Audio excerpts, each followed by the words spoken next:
Hi, today I'm going to talk about coercion and clinical task number 1. So, first of all, what is coercion?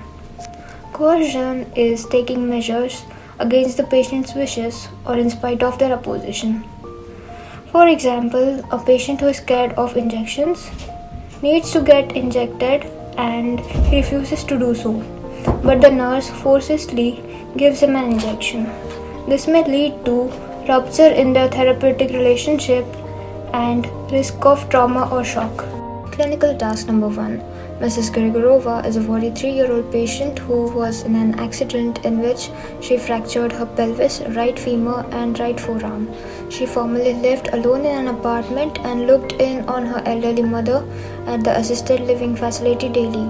After a long hospitalization, doctors plan to discharge Mrs. Grigorova. She cannot ambulate, walk and has difficulty feeding herself with her left hand.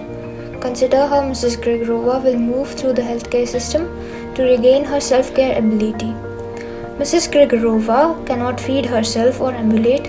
What kind of assistance will she need after discharge?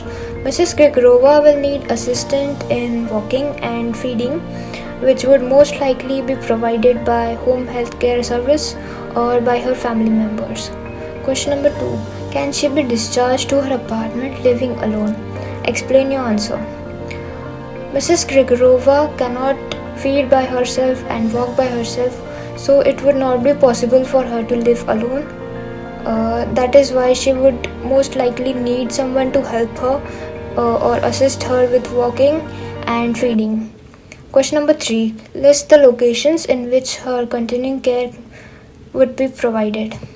Her continuing care would be provided by home healthcare services or by the nursing homes or most likely by the family members who would assist her in eating and walking.